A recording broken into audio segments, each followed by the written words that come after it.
सिख को छोड़ दिया गया। सिख के लिए भी है गुर सतगुर का, जो सिख अखाए सो पल के उठ हर नाम दिया है। अगर तू गुरु का सिख है तो जल्दी उठ जाया कर और उस प्रभु का स्मरण किया कर, उसका जप किया कर। हम जो सब एकत्र होकर साहिब श्री गुरु तेग बहादुर साहब जी का पावन शहीदी दिहाड़ा मना रहे हैं, तो ये शहीदी दिहाड़ा क्यों मनाया जाता है? जिन्होंने किसी के लिए कुछ ना कुछ किया रहता है, उसी की हम याद मनाते हैं। अन्यथा आप देख लीजिएगा, अगर किसी ने किसी को दुख दिया है, बहुत मार काट की है, तो उसकी याद कोई नहीं मनाता, उसको सब कातिल कहते हैं, बुरा मानते हैं। अगर वो दिन आए भी तो सब रोष प्रकट करते हैं कि आज के दिन वो मर गया था, अच्छा उसने लोगों को बहुत दुखी किया। तो भले मनुष्य जो होते हैं, जो प्रभु के भगत होते हैं, उन्हीं की याद मनाई जाती है, उन्हीं को याद किया जाता है। इसी तरह साहिब श्री गुरु तेग बहादुर साहब सच्चे पातशाह जी आपके दरबार पर जब अनंतपुर साहिब का दरबार लगा हुआ था, तो उस समय क्या था कि उस समय की बात है, औरंगजेब जो बादशाह था वो क्या करता था, जितने भी उस समय हिंदू पंडित थे, जो भी उस समय हिंदू धर्म को मानने वाले थे, हिंदू धर्म के ज्ञानी थे, पंडित थे, तत्ववेता थे, उनको मारकर या तो कहता था कि तुम इस्लाम धारण कर लो ताकि तुम हमारा इस्लाम का अच्छा प्रचार कर सकोगे, या उनको मारकर उनको खत्म करके, कत्ल करके, जो उनके गले में जनेऊ होता है उसको उतार के रख देता था। तो कहते हैं, इतिहास में लिखा है कि 1.25 मन जनेऊ, 40 किलो जो होता है उसका 1 मन बनता है। 40 किलो का मन पुरानी गिनती है, पुराना तौल है, तो 40 किलो का 1 मन बनता है। तो 50 किलो जनेऊ उतारने के लिए उसको कितने हिंदू कत्ल करने होंगे, कितने हिंदुओं को मारता होगा औरंगजेब। जब ऐसा हुआ तो जो मुखी थे, हिंदुओं के नेता थे, पंडित कृपाराम जी, उन्होंने जगह जगह जाके दुआ मांगी, जाके वैष्णो देवी पुकार की, अमरनाथ पर भी जाके पुकार की, बहुत जगह गए। तो उनको क्या समझ में आया कि श्री गुरु नानक देव पातशाह जी का जो दर है, जो दरबार है, यहाँ पर दुखियों की फरियाद सुनी जाती है। जैसे हुक्मनाम आया, दीन दर्द निवार ठाकुर, वो दीन जो दुखी है उनका दर्द समझने वाला काल पुरख जो है, वो श्री गुरु नानक पातशाह जी के रूप में इस धरती पर है। उन्हीं की नौवीं जोत श्री गुरु तेग बहादुर साहब सच्चे पातशाह जी के दरबार में ये फरियाद लेकर आ गए। कहने लगे, महाराज हमारा धर्म खतरे में है, आप कृपा करें, हमारे पर बख्शिश करें, हमारे ऊपर कृपा करके हमारे धर्म को बचा लीजिए। क्यों भाई, तुम्हारे धर्म को क्या खतरा है? हमारे धर्म को खतरा है, जो औरंगजेब बादशाह है वो हिंदू धर्म को या तो इस्लाम में तब्दील करना चाहता है, या जो नहीं मानता इस्लाम को उसको मार देता है। जब ऐसा सुना सतगुरु सच्चे पातशाह जी ने, तो कहा कि आप क्या चाहते हो?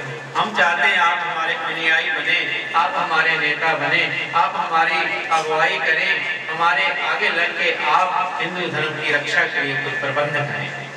जब ऐसी बात हुई तो साहिब श्री गुरु तेग बहादुर साहब जी ने कहा, ठीक है, आप जाके औरंगजेब को बोल दो कि जब तक हम उसके पास नहीं आते, उससे कोई बातचीत नहीं करते, तब तक सारी कत्लो गार्ड है बंद करके रखते।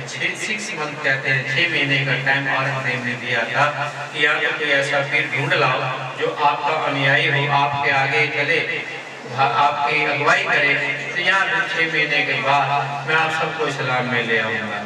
तो साहिब श्री गुरु तेग बहादुर साहब सच्चे पातशाह जी को जब ऐसा पता चला तो आप चल पड़े दिल्ली की ओर।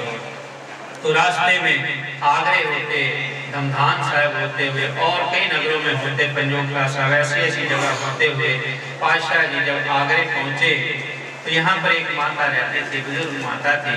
माता की बड़ी श्रद्धा थी कि मैं साहिब श्री गुरु तेग बहादुर साहब सच्चे पातशाह जी को वस्त्र पहनाऊं।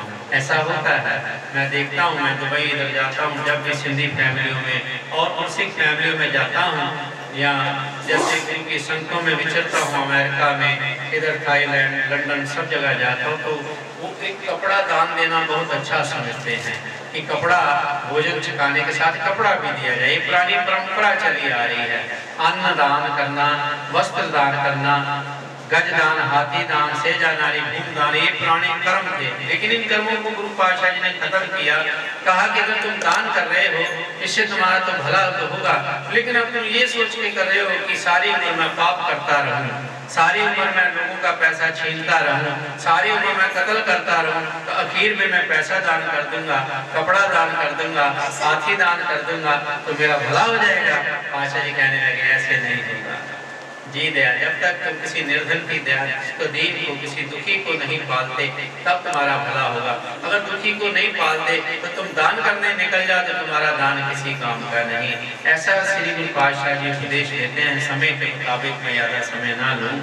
तो माता के मन में श्रद्धा थी, श्री गुरु तेग बहादुर जी अगर मेरे घर में आए, मेरे घर में पधारे तो मैं उनके लिए जो एक वस्त्र है ये उनको पहना सकूं। माता ने बड़े प्यार से अपने आप जो रुई थी, रुई को ऐसे धागा बना के अच्छी तरह तो धागा बना के आप कपड़ा बुनाई किया। जब कपड़ा बुन लिया तो फिर सिलाई भी कर लिया। कैसे सिलाई किया? इमेजिंग करके।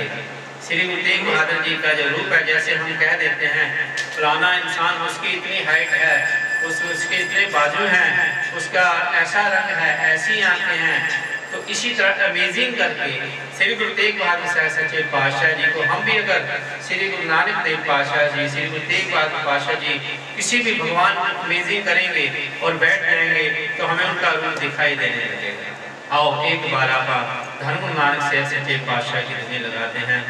धन गुरु नानक, सारे बोलो धन गुरु नानक, धन गुरु नानक,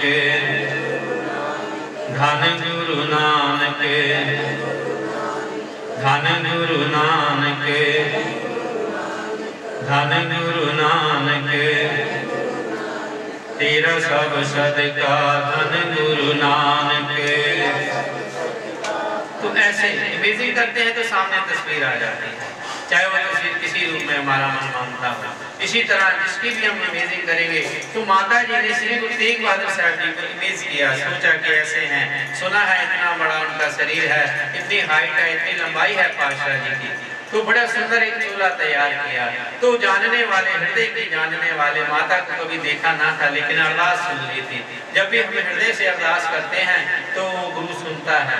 हमें अरदास हृदय से करनी चाहिए, सब तरफ से ध्यान हटाकर उस अकाल पुरख के चरणों में बेनती करनी चाहिए। हे अकाल पुरख, मैं आपके चरणों में बेनती करता हूँ, ये जो मुझे मनुष्य जीवन मिला है, इसके ऊपर कृपा करके आप मनुष्य जीवन से मुक्त करके अपने चरणों में अभेद कर लें, ताकि बार बार का मेरा जन्म ना हो, बार बार का मेरा मरण ना हो। ऐसी अरदास जब करेंगे तो सारे सुख जो हैं उसके अंदर आ जाते हैं। जो प्रभु जो है अपने आप सारे सुख जो है देने लग जाता है।